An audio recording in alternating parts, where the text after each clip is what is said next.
watching AWANI Tonight with me, Farhana Sheikh. Prime Minister Dato' Sri Anwar Ibrahim today announced an allocation of 50 million ringgit for flood victims in Kelantan affected by the third wave of the disaster since November. According to him, every family will receive 1,000 ringgit, while additional assistance will be made based on the assessment of losses suffered by the flood victims. For victims who are housed at temporary relief centres and other areas, the government has approved an initial allocation of 50 million ringgit through the National Disaster Management Agency (NADMA) to be channelled directly to the affected people or families. Bagi mangsa-mangsa yang di PPS dan juga di kawasan-kawasan lain, itu setakat yang kita luluskan dengan peruntukan awal daripada melalui NADMA 50 juta ringgit. Itu terus kepada penduduk-penduduk atau keluarga terlibat. Memang RM1,000 satu keluarga. Tak ada yang bertanyakan dulu ada tambahan. Ya, tambahan setelah dikenal pasti kerosakan dan kerugian yang disahkan oleh pegawai yang dipertanggungjawabkan. Anwar said this at a media conference after meeting the flood victims at the Sekolah Menengah Kebangsaan SMK Agama A Lati Relief Centre in Kampul Bagul Manok. Also present were Kelantan Menteri Besar Dato' Muhammad Nasaruddin Daud, Minister of Natural Resources and Environmental Sustainability Nik Nazmi Nik Ahmad, NADMA Director General Dato' Khairul Shahril Idrus and Department of Irrigation and Drainage Director General Dato' Dr. Ahmad Anwar Uthman. Prime Minister Dato' Sri Anwar Ibrahim also announced 5 new projects to control the frequency of flooding across the country, involving an allocation of 910.5 million ringgit. Ada 2 projek baru yang akan dilaksanakan mulai Januari, pembangunan lembangan Sungai Padu, Sungai Golok fasa 3. Itu insya-Allah bulan Januari diluluskan, dan juga pembangunan lembangan Sungai Bersepadu, Sungai Kelantan fasa 2. Dan ada tambahan lagi 5 projek baru melibatkan 910.5 juta ringgit, ya, hampir 1 bilion ringgit. Ini menunjukkan bahawa tumpuan kita ini bukan kerana Kelantan, tapi kerana masalah banjir ini lebih berat ditanggung di Kelantan, maka projek tebatan banjir itu diberi keutamaan yang lebih di Kelantan. Now we head over to Pasir Mas with our correspondent Firdaus Azil.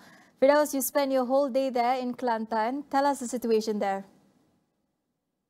Thank you, Farhana. So maybe I can share that it has been a somber situation here in Kelantan since our arrival to Pasir Mas earlier this morning, and since the Prime Minister Dato' Sri Anwar Ibrahim was scheduled to visit a couple of PPS or temporary relief centre, we have made similar trips around the area, including the one in Sri Kiambang, Sekolah Kebangsaan Sri Kiambang. And while speaking to the flood victims, a concerning issue has surfaced regarding the Integrated River Basin Development Project, or what we call a PLSB. So initially it was intended as a mitigation project. It appears that instead of elevating the situation, it has unfortunately contributed to some of the flooding problems in the area. So this should be one of the main issues that to be addressed by the relevant authorities as we assess the devastation caused by the floods. And other than that, I have also observed that there are enough facilities, food and rations for the affected residents. However, there have been complaints about the need for the frequent visits to the PPS due to the recurrence of floodings wave among the victims, as they spend multiple days at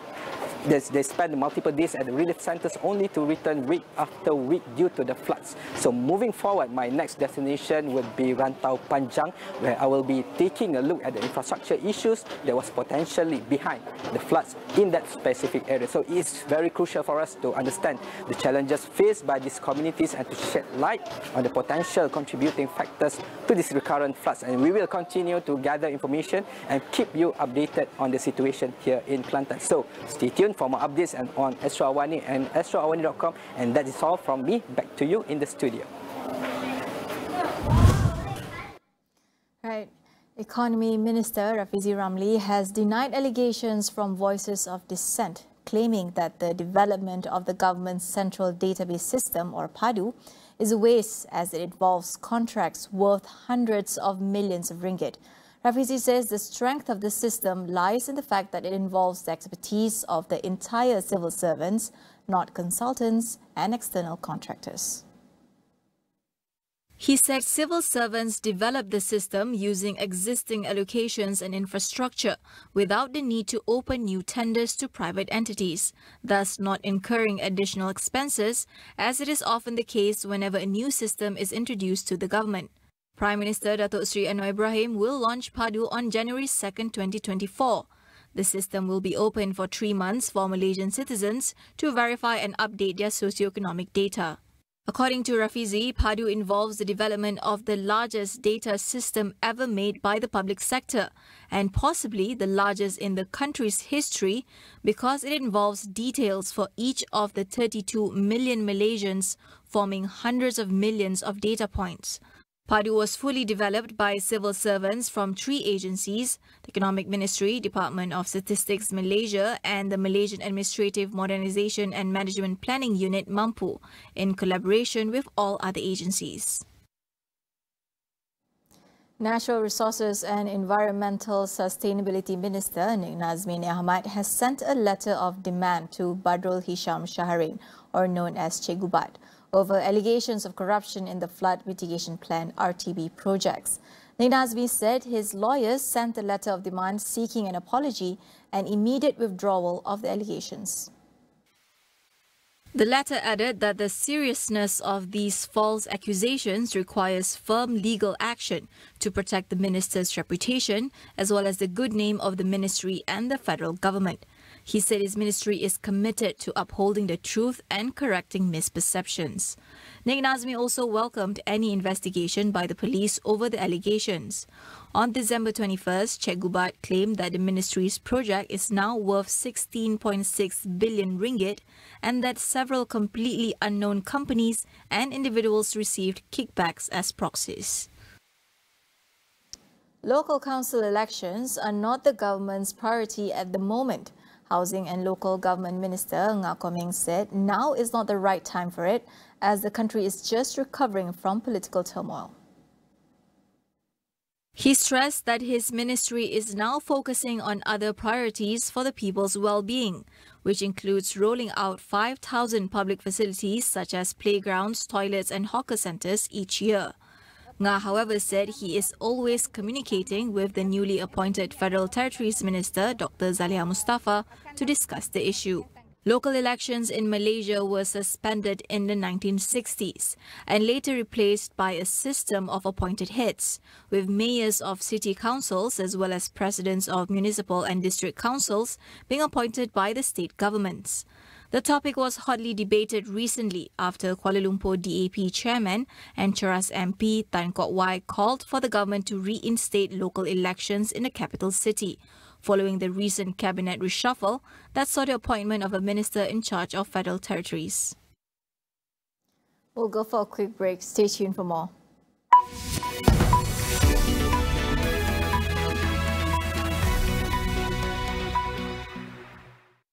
Siapakah Gempak Most Wanted 2023? Anda yang akan menentukannya. Layari www.gempakmostwantedawards.com sekarang untuk mengundi. Gempak Most Wanted Awards terpaling trending.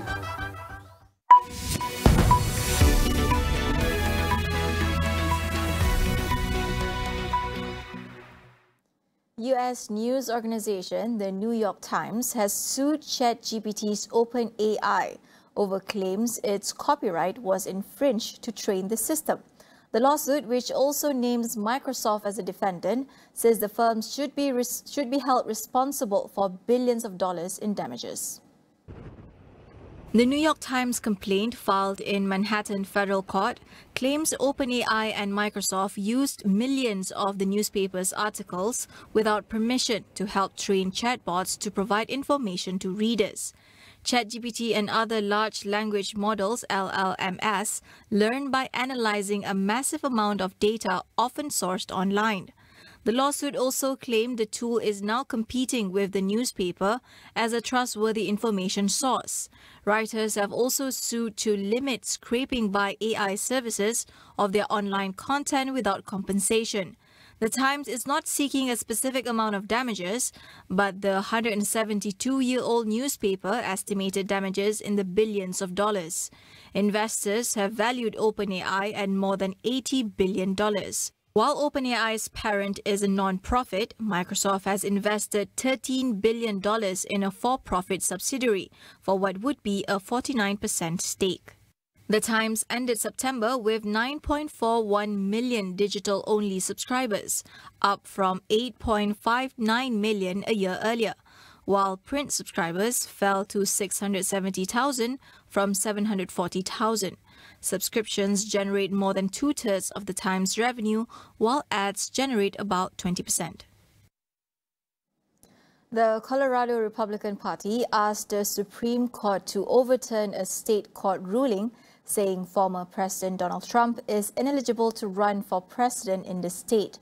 This after the Colorado Supreme Court on December 19th disqualified Trump because of his role in the January 6, 2021 attack on the U.S. Capitol by his supporters.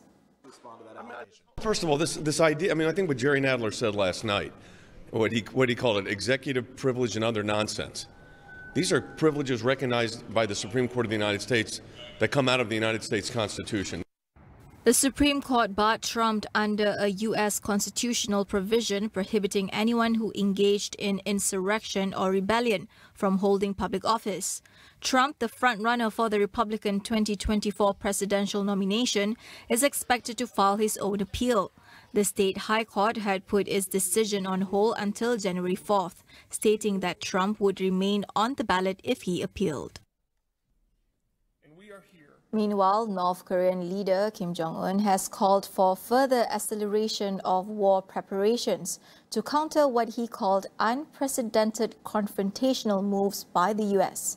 He was speaking at the ongoing year-end Workers' Party Central Committee meeting, where he is expected to share major policy decisions for the country in 2024. According to state-run broadcaster KRT, the order came for the army, the munitions industry, the civil defense sector, as well as the nuclear weapons sector.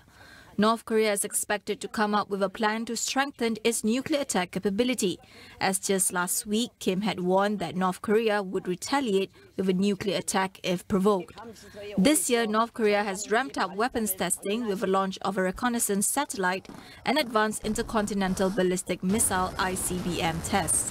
This raises concerns from the United States and South Korea as the two plans to draw up joint nuclear defense guideline against North Korean threat. Kim also reportedly urged for Pyongyang to expand strategic cooperation with anti-imperialist independent countries, with North Korea already strengthening ties with China and Russia.